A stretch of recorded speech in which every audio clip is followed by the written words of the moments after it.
There you What go. a way to start, right? Can you hear me now? Keeping us on our toes. I'm so sorry about that. Okay.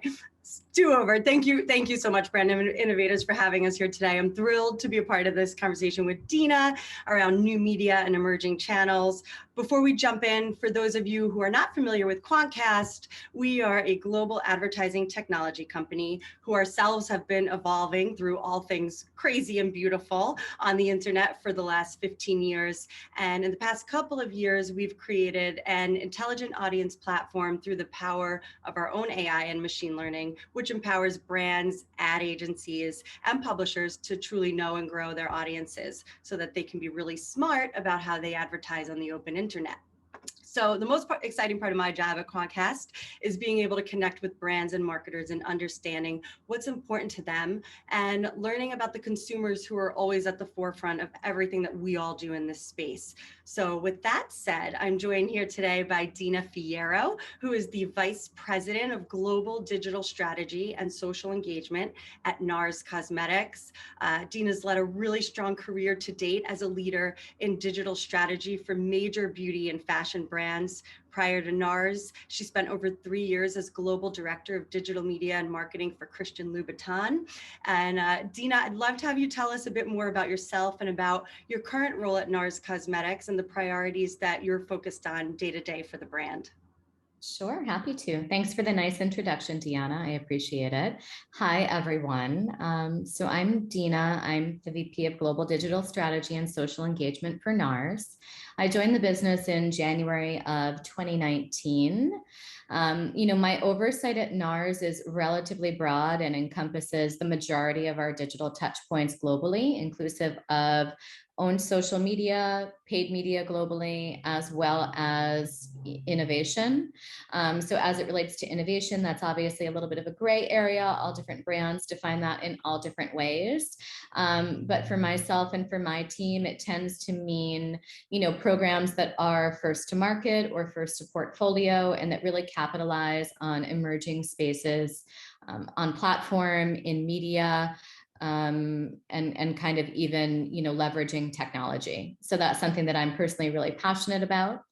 In terms of our, areas of focus at NARS, the brand is obviously quite mature. We're one of the leading prestige beauty brands in the world, in the top 10. And, for us, it is really all about, driving kind of brand equity and points of differentiation in the minds of the consumer. I think that's incredibly important, especially when we think about color cosmetics specifically, because it is such a crowded space. And frankly, there's been so much disruption in the past several years, which is honestly really exciting as a consumer and really invigorating as a marketer. So some of the objectives that we're focusing on specific to emerging surfaces, it really does tend to be about acquisition, about reaching new audiences and recruiting them to the brand. We're certainly quite focused on, CRM, data capture and enrichment, obviously, becoming more and more challenging as we look at what's happening around the world and platform side. And then lastly, kind of reinforcing and building loyalty from our core consumers. So I will say that, my role is probably scoped a bit differently maybe than some of the media or marketing leaders who might be joining us for the conversation in the audience, in that a lot of the initiatives that I work on are really focused on brand position, equity, high level awareness, as well as engagement. Does that help? That's great. It's wonderful. Thank you, Dina. And being that NARS is such a major beauty brand, I'm sure so much of the marketing has been centered on tried and true media, right? But in focusing today on the emerging channels that everyone wants to hear about, tell us about the channels you're focused on at NARS and what is considered new and emerging for the brand itself. Sure, that's a great question. I will say, of course, we're obviously still really invested in platforms like Facebook and Google. They're incredibly important partners to us and, really effective channels for us to kind of drive against our media objectives. That said, we really do look at emerging media as an avenue to recruit new audiences and to differentiate the brand. Some of the platforms that we're really interested in and have been testing in some cases for some time, include some of the emerging social platforms and surfaces. So for example, TikTok, Reddit, or Twitch. We actually launched, for example, in 2019, not only our brand channel on TikTok, but also really one of the very first global hashtag challenges from a prestige beauty brand. So we were really very early to test and learn in that space. And it's a place where we've continued, for example, to allocate more and more significant investment. We're also really interested and have done some nascent tests in select markets in connected TV, digital and social audio, as well as voice. I think those are all super interesting spaces where we see a lot of innovation happening. And then lastly, I'm personally pretty passionate about gaming as an opportunity, and we've done some programs in that space through both creators and in-game integrations. So I think one of the things that we'll see in the coming months and years is kind of more and more of those in-game media opportunities open up to advertisers. Yeah, that's really interesting. And I think, obviously at Quantcast, we're really interested in audience insights. So it's interesting that you bring up the gaming audience. Are you able to speak a little bit about some of the differentiators you see amongst your audience itself, whether it's, gamers versus another segment of audience for NARS? I think honestly, one of the most interesting things about gaming is that there is actually a really inherent connectivity to beauty and to personal care.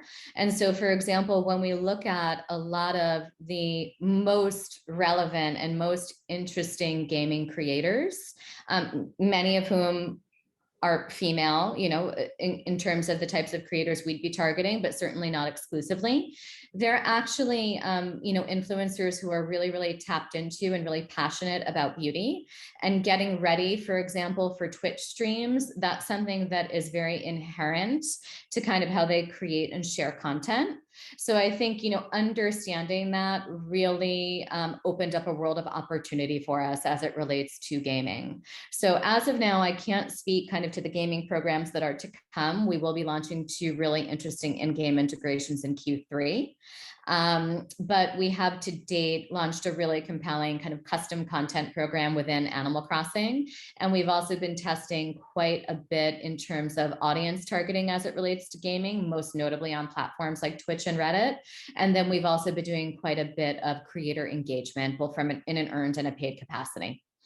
And all of those programs have been incredibly successful, both quantitatively, but also qualitatively. And that's definitely something that we really do consider when we're looking at the success of, kind of emerging media investments in emerging spaces. Yeah, that's great. Great, thank you.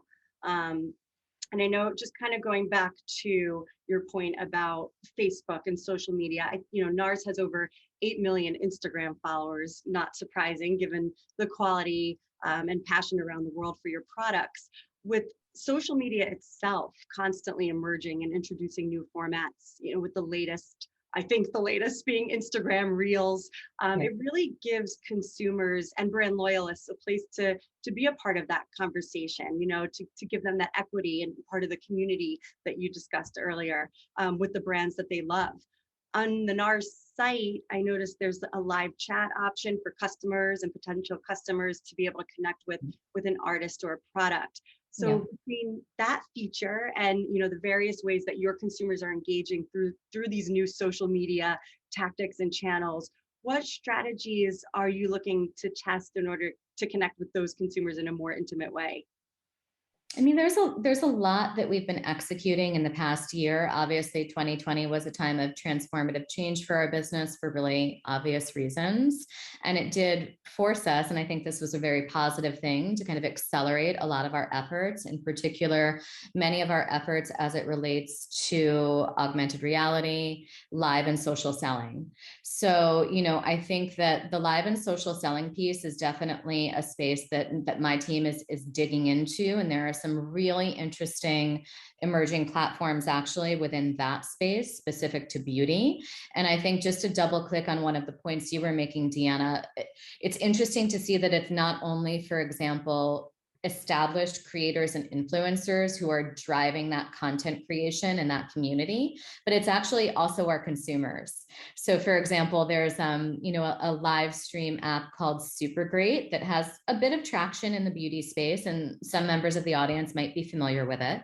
And it's so fascinating to see how consumers, it isn't just about posting an image to Instagram anymore. It isn't just about kind of sharing something casually to Instagram stories, but they really are adopting a lot of the behaviors that we see from influencers in terms of the types of content that they're creating for their audiences, even though their audiences are in most cases much smaller.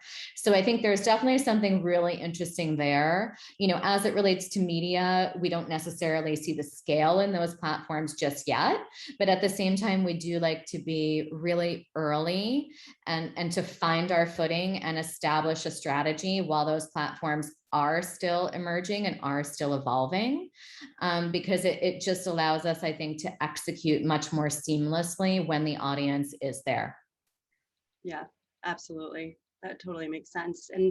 And what does the process look like for your team in staying up to, it used to be the speed of light, the speed of sound, the speed of the internet, right? And approaching these new media channels, and then how they factor into your overall marketing strategy for NARS?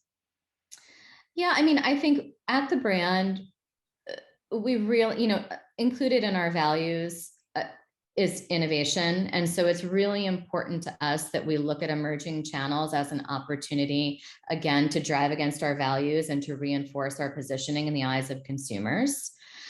We believe that emerging platforms present a really strong opportunity for us as a brand to reach and engage those new audiences. And so at a global level, we really do set the tone for that kind of investment. We set the strategy, and then that strategy is adapted by market. So for example, NARS is distributed in 44 or 45 markets globally. And our markets really do vary significantly in terms of maturity, level of media investment, and sophistication. So when we look at our most mature markets, certainly our top 10 and potentially even beyond, we actually do have a requisite percentage of their digital media investment that is intended to support test and learn opportunities in emerging spaces. And at a high level, my team kind of, again, develops the POV around the areas that we think are most interesting.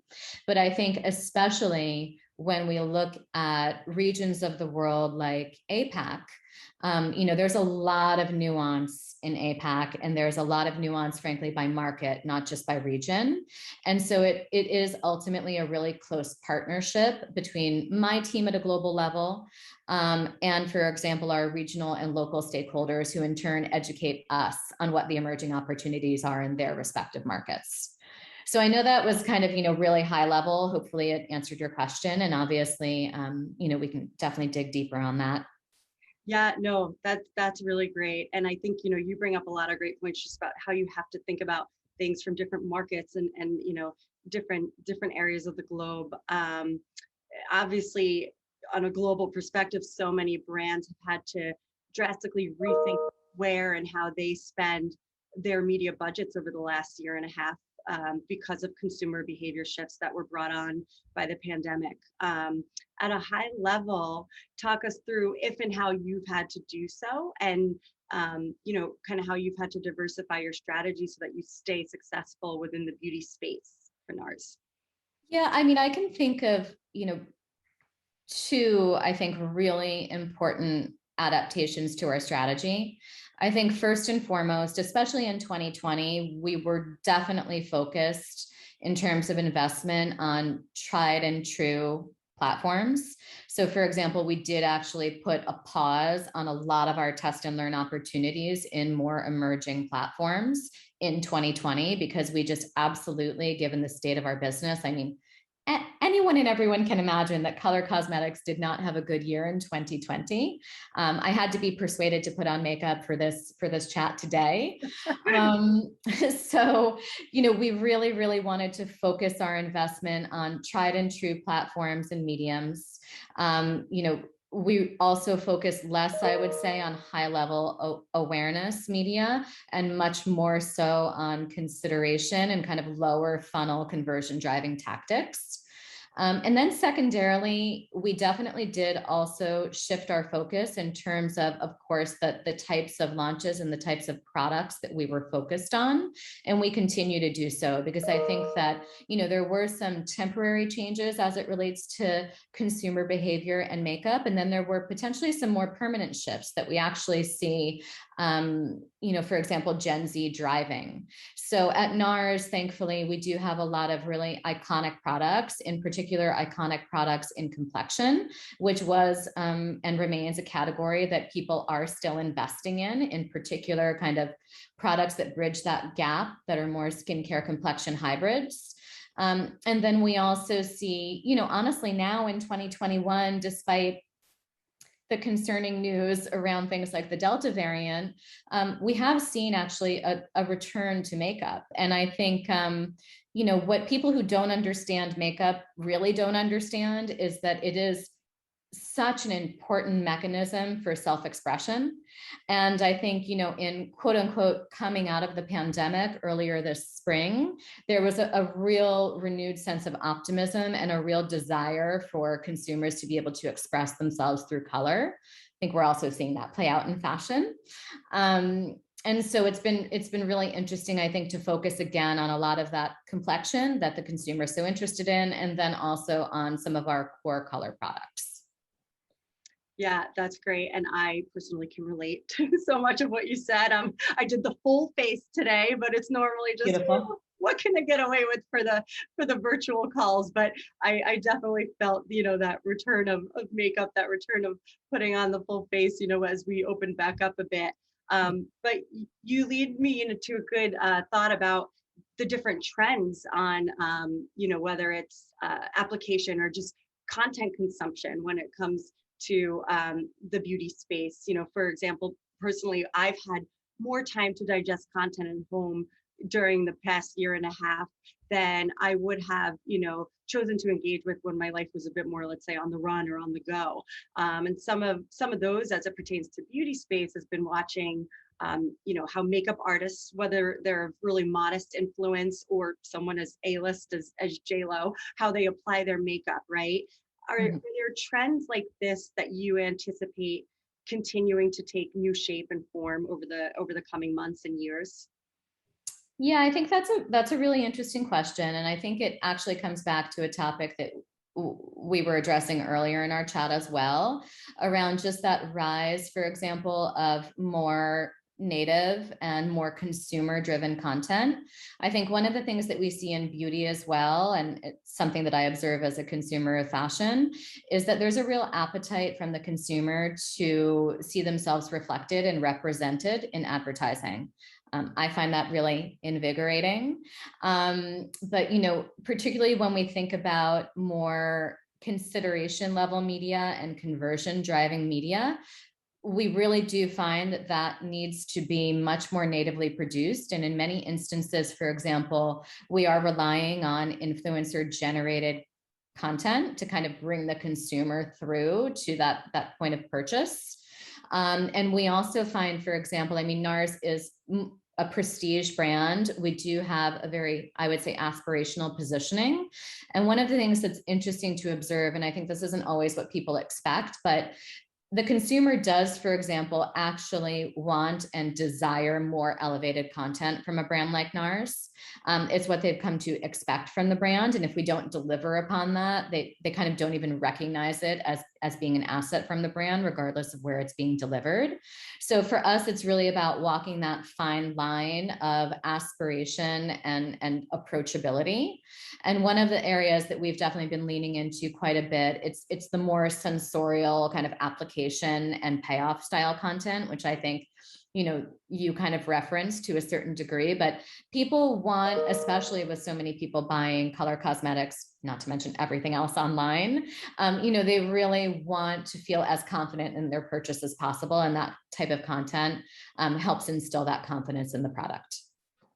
Yeah, no, that's great. I love this point about aspirational positioning. I think and I see it a little bit amongst the competition, noticing brands like Charlotte Tilbury, right? They utilize their social platform as well for these visual demonstrations of product usage. And then also information around product ingredients. I think that's something too that's become increasingly important in the environmentally conscious world we live in. So do you feel like, those educational avenues are essential to staying relevant amongst, competitive space that you're in? Or what ways does NARS, differentiate themselves amongst the competition and keep that aspirational positioning top of mind? That's a good question, and I can tell you're definitely a beauty lover. I do think it's really interesting because ingredients have become more and more important, and I think that the consumer is more and more aware of the ingredients in the products that they're choosing. And in fact, one of the things that we do observe kind of, across the makeup and even just the general beauty space is that consumers are really, using ingredients as a mechanism for discovery. So, across the industry, we're actually seeing fewer, let's say, brand or product specific searches and more searches that are centered on ingredients. And that's kind of the entry point from a discovery standpoint. So I think that's quite interesting. And one of the ways that we've leaned into that, I've mentioned complexion, and hopefully there are a lot of members of the audience that are familiar with NARS complexion, but our product development team is frankly unparalleled, and a lot of our complexion products really do incorporate ingredients that are beneficial not only for short-term results but ultimately for long-term skin health. And so something that we've actually been doing quite a bit more of is messaging more assertively around those ingredients, not only across, for example, owned surfaces like D2C and social, but also through media. And it's quite interesting to see how those calls to action can be incredibly effective in targeting consumers that are really invested in beauty. Yeah, that's great. Thank you. And I know you mentioned CTV before, and and also obviously a need for the business is much more hyper focused digitally now, especially with brick and mortar stores over the last year and a half probably having suffered, right? And I know, even for myself, I typically go into a Sephora or a Macy's where I can engage with the brand before I purchase it. So how do you see media partnerships, especially in a channel like CTV, where many of us have been spending more time? How do you see a channel like this evolving as we head into 2022? I will say I am not an expert in CTV. We have done some initial tests, most recently as part of our Pure Radiant Tinted Moisturizer launch this spring. We had some really beautiful kind of high level awareness assets that we deployed through connected TV. And we did find that they were incredible. That it was an incredibly effective channel, for example, to drive brand lift and consideration. That said, I do know that there's strong potential actually for more direct response application in connected TV, but I have to be honest and say that that's not something that we've yet explored. We're hopeful that we'll get there in 2022. I do think, a couple of the things that are most interesting about connected TV for me, it's just, the ability to really target audiences quite precisely. And also, the ability to do, I guess you would kind of consider it more psychographic targeting. So I think that there are some really interesting brand alignments there for us to explore. And I've actually been observing, other brands, including a couple of brands in the beauty space like Glossier, that have done an exceptional job of that audience targeting through connected. So it's a space I'm honestly really interested to learn more about. And I'll be tuning in maybe to some upcoming programming from Brand Innovators as well to learn a bit more myself. Yeah, that's great. I mean, and I would imagine, especially in this space and in this time where we can be so easily exposed to our competitors, to what the competition is doing, we almost all become one large community, right? And learn from each other, but then have to find these ways of standing out too, right? And putting out there the best products that are going to speak to our consumers. So you guys are doing some great stuff. In fact, yes, I am a narcissist. So before we open it up for for questions from the group, one for fellow narcissists like myself, what are new and emerging products or beauty trends that we can be on the lookout for from NARS as we head into 2022? Can you give us a little teaser? I know you mentioned complexion being a big focus for NARS. Are there any other kind of teasers you can give us from the brand itself or focus points?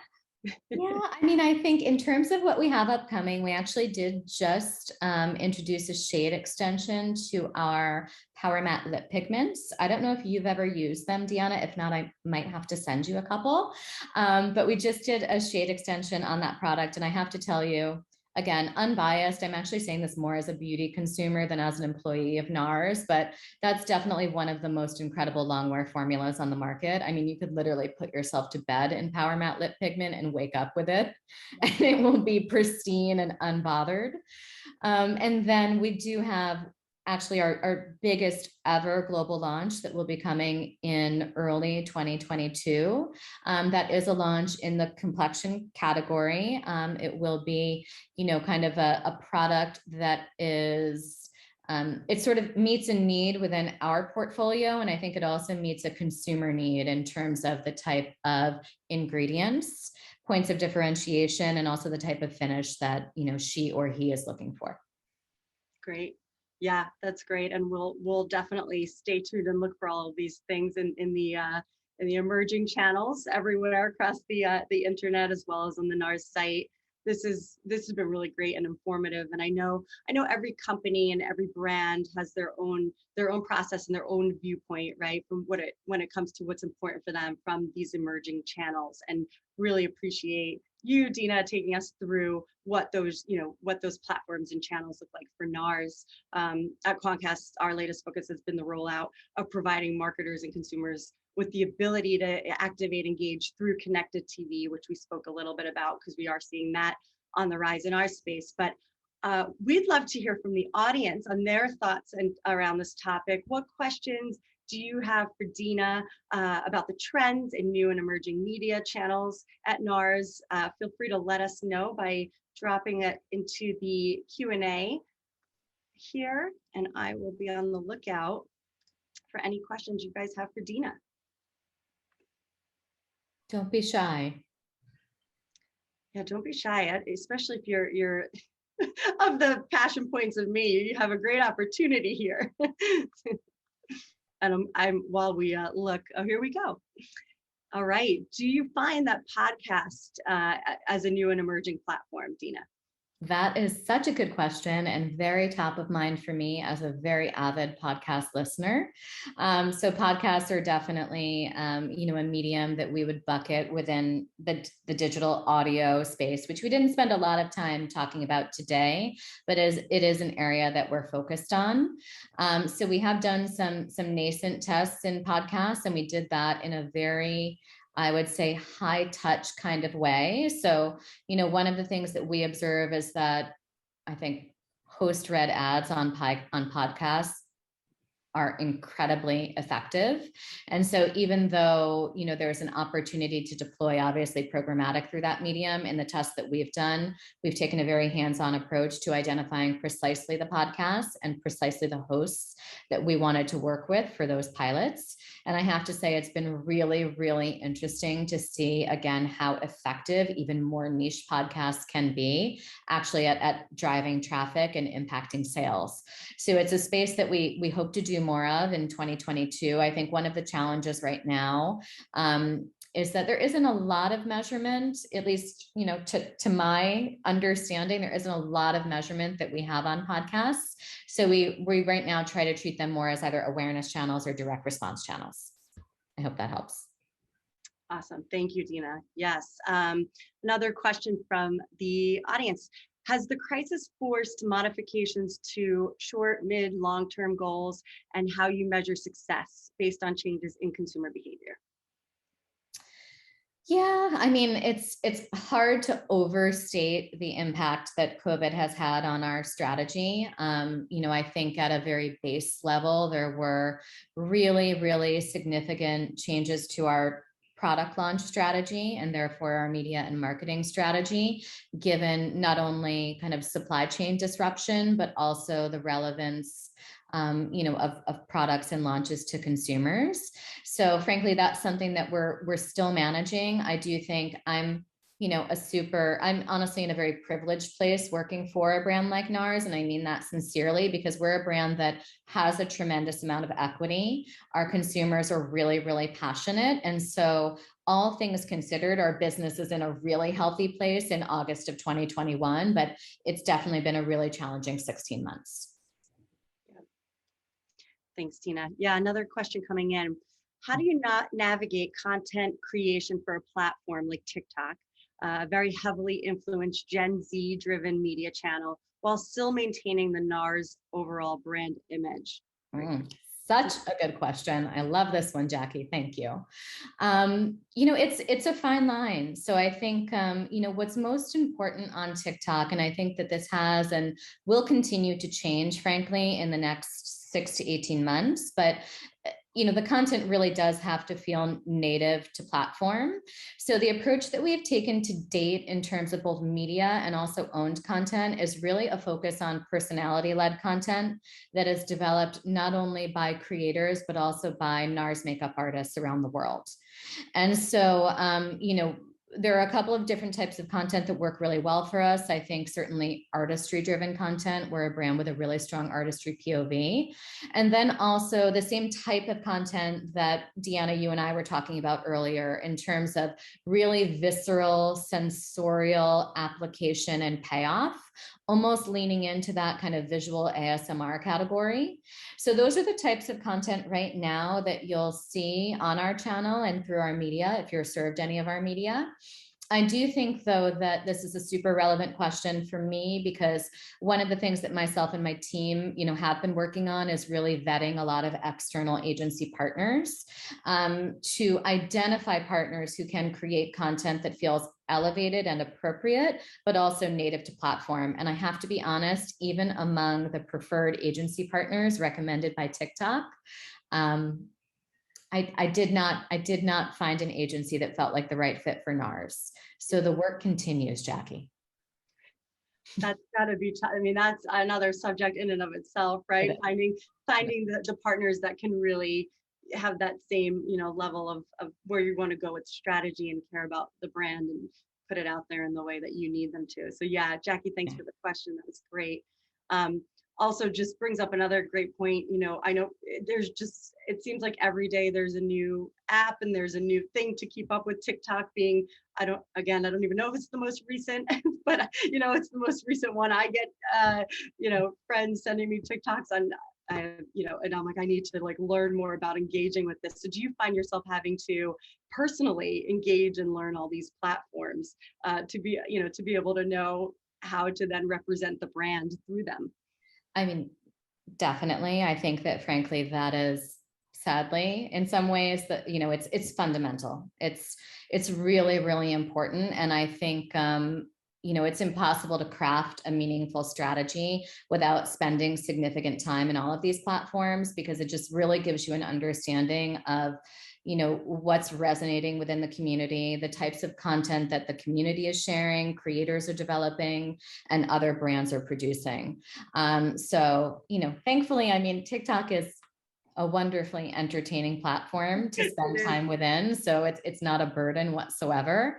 But yeah, that's something we do a lot of. Yeah, I'd say entertaining is an understatement. And then we probably got time for one more question here. Thank you, Becky Yang. Is Pinterest a space they found effective, and how have you used it, if so? Another great question. Yeah, so Pinterest actually is a platform that we're quite invested in. I will say so from an own standpoint and also an innovation standpoint, we were an early partner, for example, to Pinterest on the rollout of their augmented reality try-on. But from a global standpoint, I'm less involved in the day-to-day just because Pinterest is still largely a US platform. So when I, for example, work on strategies and rollouts, they do tend to be more global in nature. They generally touch all of our key regions around the world. But Pinterest is a space where we've actually significantly increased our media investment, for example, in the past 18 months. And I think that it is a space where we've seen quite a bit of success. I'm curious to see, frankly, how the platform continues to evolve, because they, like every other social platform, have, recently kind of re-begun courting and incentivizing creators. So I'm interested to see from a brand standpoint what additional kinds of opportunity that unlocks. But great question from Becky. I'm very curious to know what she does because I enjoyed both of her questions. Awesome. Well, thank you so much, Dina. This has been so great for me and for the audience. And thank you, Brand Innovators, for giving us a place and a time to talk about these important, ever-evolving trends in the digital space and put our heads together around how we can all thrive through them. This has been great. Thank you, Deanna. Thanks so much, Deanna. That was such a fun fireside chat. Loved hearing how well NARS is doing. Love how cheeky the brand is. No pun intended. And seeing how well you guys are doing. Keep going with all the success. And we hope to hear from you both soon again. Thank you so much. Thanks so much. Bye. Bye. All right, we're off to our next session. Next up on the stage, we have Kate Brady, Head of Media, Innovation and Partnership Development at PepsiCo, and her